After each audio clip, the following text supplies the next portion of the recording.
Yes, YouTube. We are today going to show you how to build a wheel rapid fire. So this is a DT Swiss XM481 front wheel, and we're going to put it onto a Hope Pro 5 front hub. So 32 hole, and I'm going to lace it 3-cross, and we're using DT Swiss spokes, DT Swiss rim, Squawks nipples. I'm going to blast it together now quick.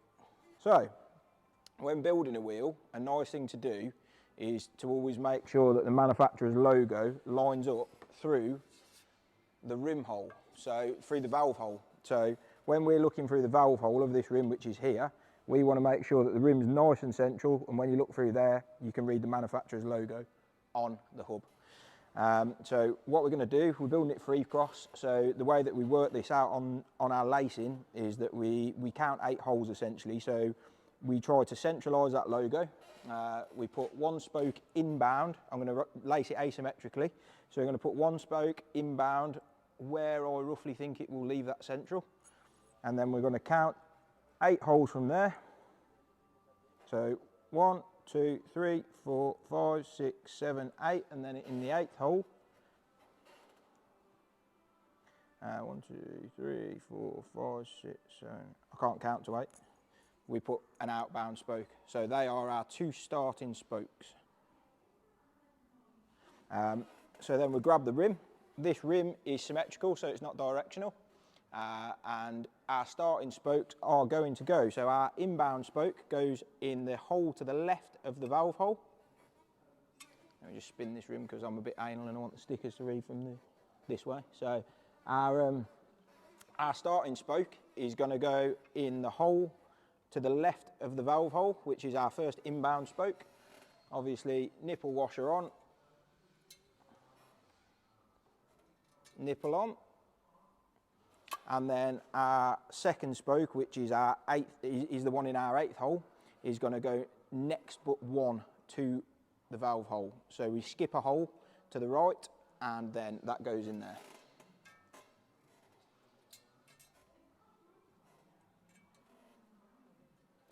So that is how we're going to start. So what I like to do is now just dangle the hub in the middle, have a little look through. I can see that the Hope logo perfectly lines up, and now I can begin lacing. So drive side spokes, I always start with the inbound first, so you skip in a hole to the right. So next spoke in, and the inbounds cross over the top of the outbounds. So because this is a 3-cross wheel, we're counting from our last spoke of the same direction.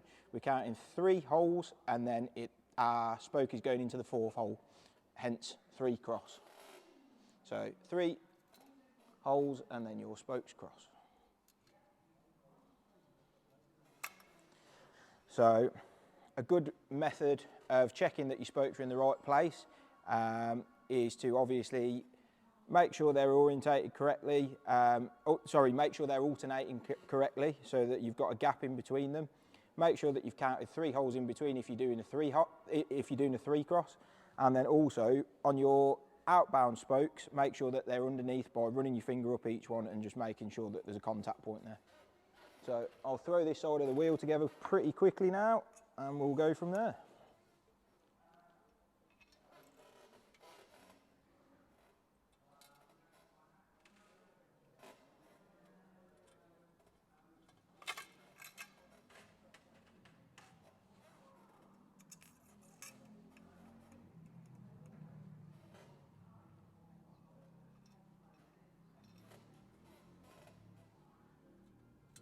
The nipples that we're using here are Pro Lock nipples from DT Swiss, so they've got like a Loctite and an activator inside them, so you don't need to lubricate them or anything like that. It's a self-activating solution that will ensure that the nipples don't come loose. So these are an alloy nipple as well. So there are sort of stronger nipples out there, but these are nice and light, and the guy who's having this wheel wants it to be sort of nice and lightweight but strong, so perfect for what we're doing.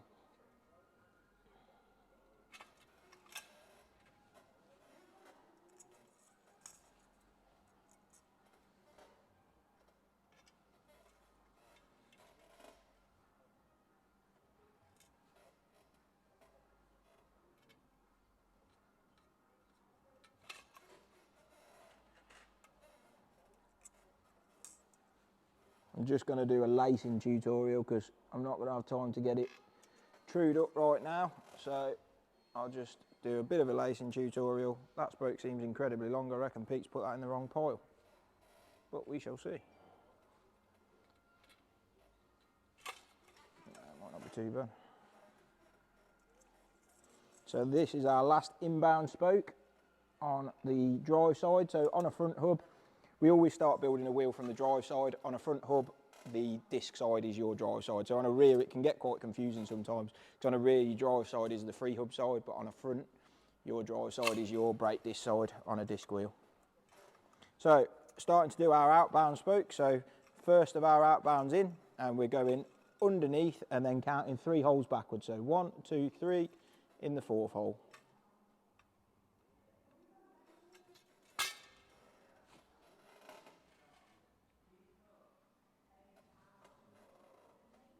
Gets a little bit more tricky because you've got less to play with, so I like to put the washers onto the nipple so you don't end up dropping them in the rim, and then you can give them a little spin on with the squawks tool.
Literally just 2 more spokes to go in on the drive side, and then that's one side laced.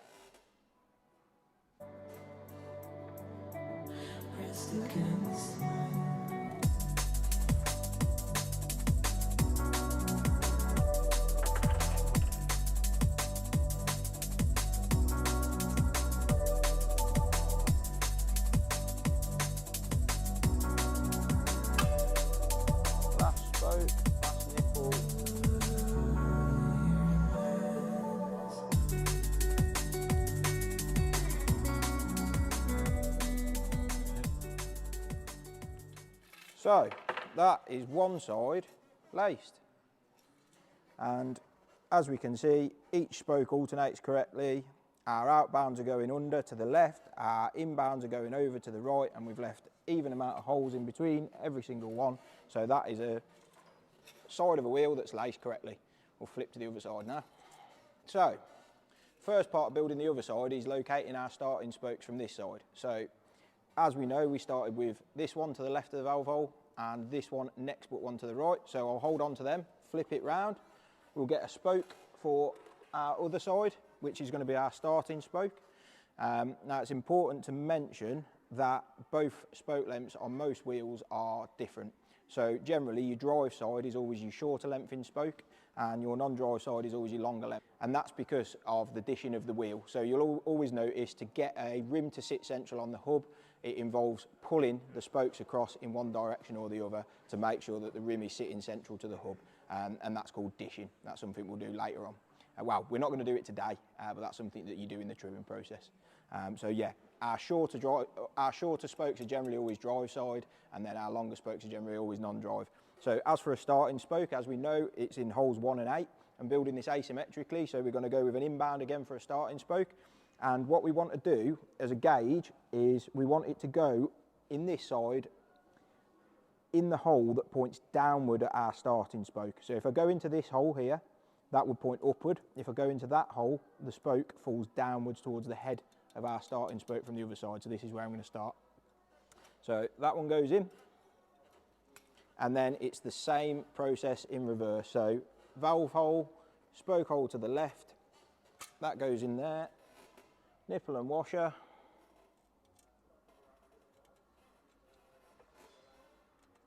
get him on, and then we will count from there 8 holes, get a spoke ready. So we've got 1, 2, 3, 4, 5, 6, 7, and then in the 8th hole we're going to have him, and then he is going to go up and in the next but one. So obviously we've got a spoke here this time, so we go next but one hole there, and that's going to be our starting spokes of the non-drive side.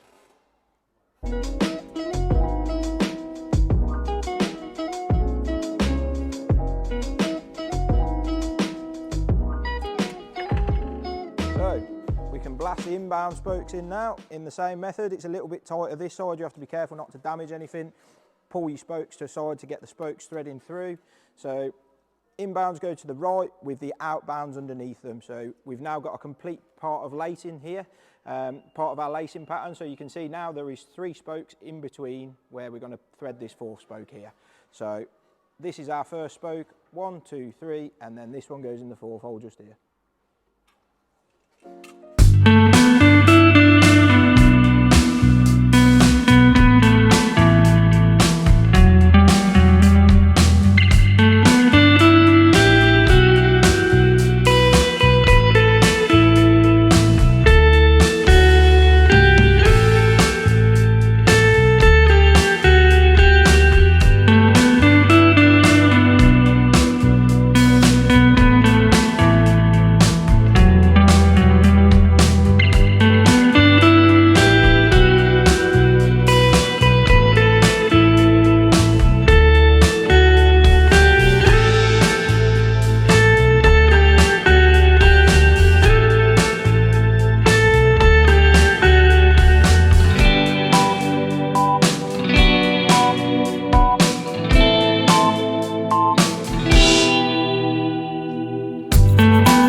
One more inbound spoke and then we can get to the outbounds.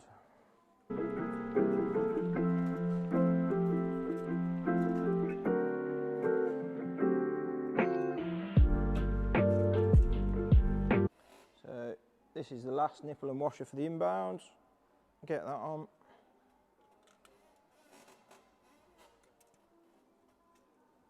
And now we can flip the 7 remaining outbounds in. So we're going through the hub from this way, straight through, outbound.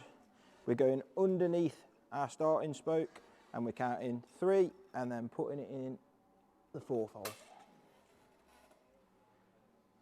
There are many different lacing methods, many different sort of ways of doing this, but this is just sort of the way that we do it most commonly in our workshop here. So we always build asymmetrically because generally they are stronger wheels.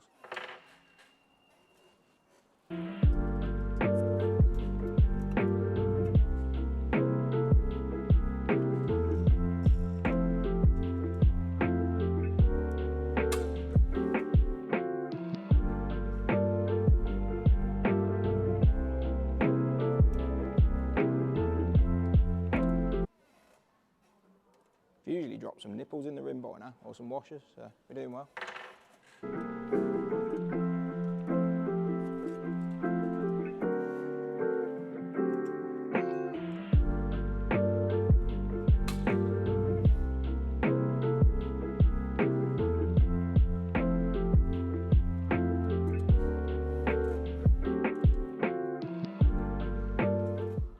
4 spokes left, and then we have 1 lace wheel. This is where my sausage fingers become inept at the job.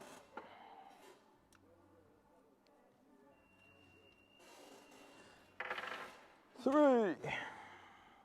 Cool, so once I've got this one on, there is 1 more spoke and hopefully just 1 more hole left on the rim, if we've done it right. Getting a little bit tight now.